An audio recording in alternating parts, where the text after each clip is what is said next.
பெண்களை பாதுகாக்கின்ற அரசு என்று சொல்லப்படுகிற அந்த அரசு ஏன் இதுவரையிலும் இவர் மீது உரிய நடவடிக்கை மேற்கொள்ளவில்லை என்பதை தமிழக வெற்றி கழகத்துடைய தலைவர், நாளைய தமிழகத்தை ஆளப் போகின்றவர், தமிழ்நாட்டுடைய அனைவருக்கும் மனதார பாராட்டக்கூடியவர், ஏற்றுக்கொள்ளக்கூடியவர்,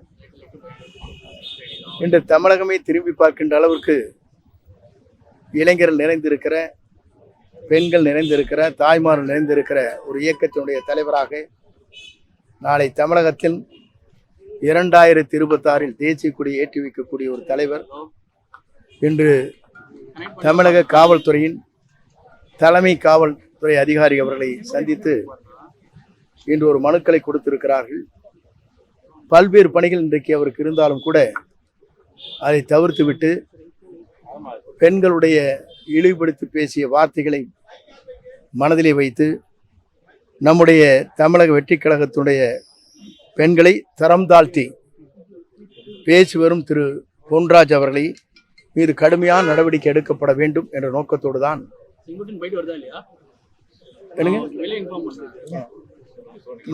தான் இன்று அவரே நேரடியாக வருகை தந்து இந்த கடிதத்தை இங்கே வழங்கி இருக்கிறார். ஆளும் திமுகவினுடைய ஆதரவாளராக இருக்கக்கூடிய,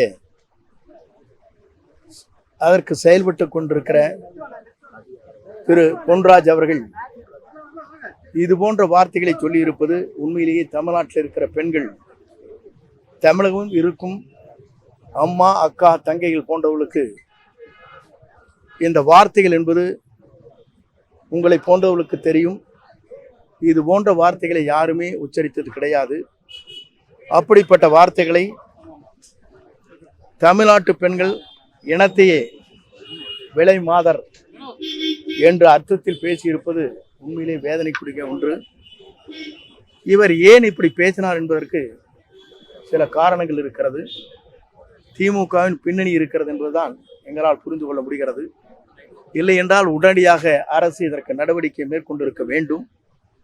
ஒரு அரசு, பெண்களை பாதுகாக்கின்ற அரசு என்று சொல்லப்படுகிற அந்த அரசு ஏன் இதுவரையிலும் இவர் மீது உரிய நடவடிக்கை மேற்கொள்ளவில்லை என்பதை தெரிந்துதான் நம்முடைய தலைவர் அவர்கள் இன்றைக்கு பல்வேறு பணிகள் தங்களுடைய அலுவலகத்திலே பணிகளில் இருக்கிற போது கூட அதை நிறுத்திவிட்டு உடனடியாக தலைமை காவலர் நம்முடைய தமிழ்நாட்டை சார்ந்திருக்கிற அவரிடத்திலே இந்த கடிதத்தை வழங்க வேண்டும் என்று வழங்கி இருக்கிறார்கள்.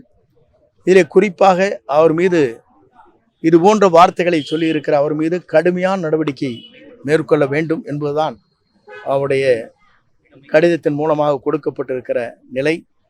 ஆகவே இந்த கடிதத்தின் மூலமாக உரிய நடவடிக்கை எடுப்பதாக நம்முடைய தமிழ்நாடு தலைமை காவலர் அவர்கள் இன்றைக்கு நம்மிடத்திலே உத்தரவாதத்தை தந்திருக்கிறார்கள்.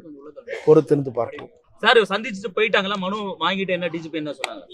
உரிய நடவடிக்கை விரைந்து எடுக்கப்படும் என்றார். தலைவர் என்ன சொன்னார்? பேசும்போது இந்த மாதிரி ஒரு பெண்களை பற்றி இவ்வளவு இழிவாக பேசிவிட்டு நான் அது பேசியதுதான் என்று சொல்வது என்பது வருந்தத்தக்க ஒன்று மட்டுமல்ல, வேதனை அளிக்கக்கூடிய ஒன்று என்று கூட சொன்னார்.